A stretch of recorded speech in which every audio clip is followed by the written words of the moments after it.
My name is Mohammad Mehran. I am as a mathematics teacher. आज हम class 1 की mathematics का एक्सरसाइज 1.2 का क्वेश्चन नंबर 7 करेंगे।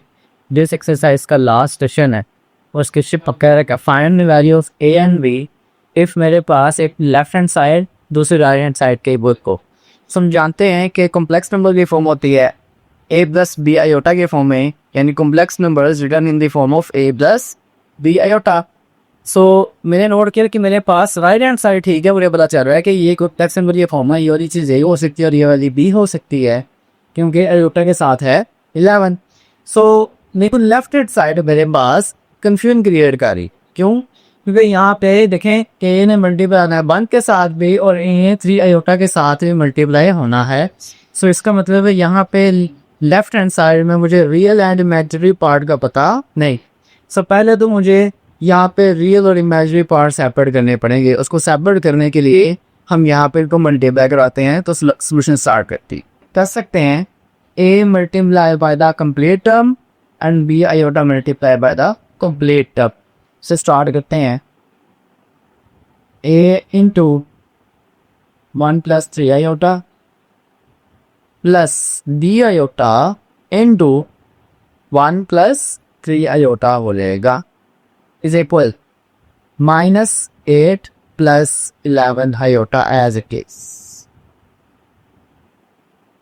अब से यहाँ तक आपको क्लियर होगा। नेक्स्ट ए को मल्टीप्लाई रखे हैं।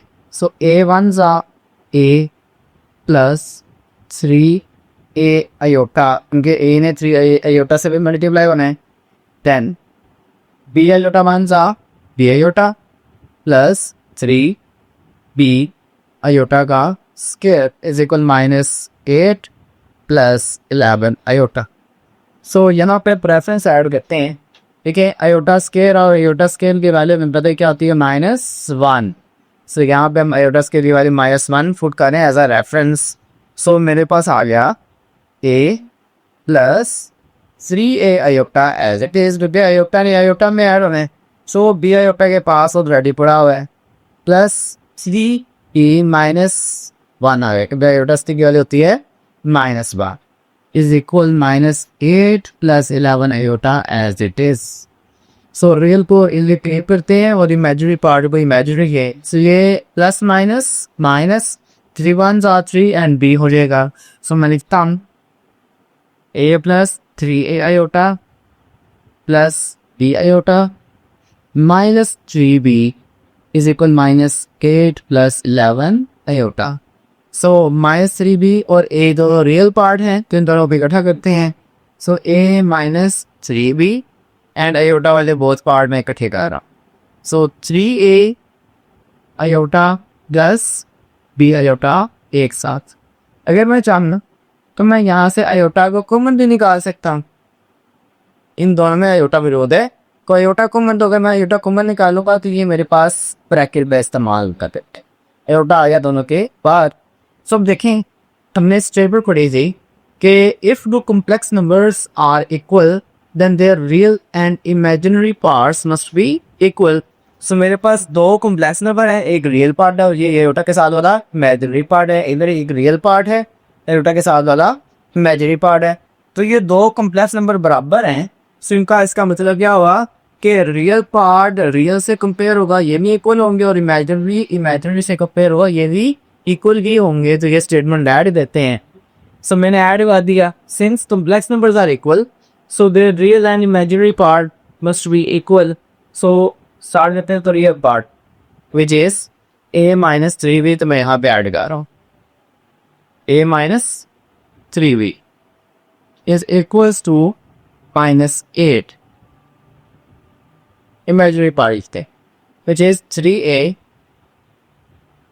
plus b is equal 11। Op solve पे यहाँ तक क्लियर होगा। दो इक्वेशंस हैं, इनको सिमल्टेनियसली सॉल्व कर लें या फिर ए टर्म से लारे निकाल के दूसरे में पुट कर देते हैं। सो मैं यहाँ से वैल्यू निकालता हूँ। हम कह सकते हैं a इज इक्वल -8 -3b इस साइड जाके हो या +3b। सो मैं अब इस वैल्यू को फॉर एग्जाम्पल मैंने लेट कर दिया कि ये इक्वेशन नंबर 1 है, इसको मैं पुट करने लगा इक्वेशन नंबर 2 में। So putting value in equation number 2। So equation 2 मेरे पास आ जाएगी which is 3a plus b is equal 11। So a की वैल्यू निकाली थी विच इज़ -8 प्लस 3b, तो a की जगह मेरे को तो करना है which is -8 plus 3b plus b is equal 11। So 3 8s are 24, 3 3s are 9 and b plus b is equal 11.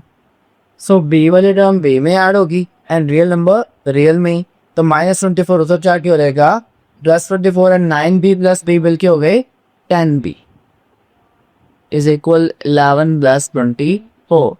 11 plus 24 is equal 35. So B के साथ वाले टर्म ख़त्म करने हैं तो बी के साथ वाली टर्म से डिवाइड कराना पड़ेगा। मेरे पास आ जाएगा b is equal 35/10। So cancel करते हैं, 5 के टेबल पे कैंसिल हो रहा है। 5 7 जा 35, 5 2 जा 10, तो मेरे पास एक आंसर आ चुका है जो कि 3 का है। अब जो आंसर मेरे पास आया है इस वैल्यू को मैं पुट कर सकता हूँ इक्वेशन नंबर 1 में, क्योंकि इस इक्वेशन को मैंने पुट किया था तो मेरे पास वैल्यू आई। सो इसका मतलब ये वैल्यू इक्वेशन नंबर 1 की वजह से आई थी, तो इसको इक्वेशन नंबर 1 में पुट करेंगे। सो मैंने लिखा putting b is equal -7/2 in equation 1। So equation number 1 में वैल्यूज को पुट करते हैं एंड b की वैल्यू में पुट करता हूँ। सो मेरे पास आएगा 7/2। अब यहाँ पे डिनोमिनेटर और नोमिनेटर सेम नहीं है तो कैंसिल नहीं हो सकेंगे। सो 7 मल्टीप्लाई कर देते हैं, तो 7 3 जा 21/2। सो एलसीएम लेते हैं, 2 8 जा 16 प्लस 21/2। सो -16 प्लस 21 ये ऐड हो गया और बड़े दो का साइन आएगा प्लस, यानी 5/2। सो डन किसके इक्वल थी, ए के। सो मेरे पास ये ए का आ गया आंसर।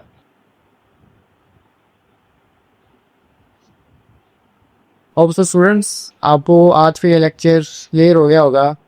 मज़ीद आपसे फिर मुलाकात होगी, तब मैं ख्याल रखें। अल्लाह हाफिज़।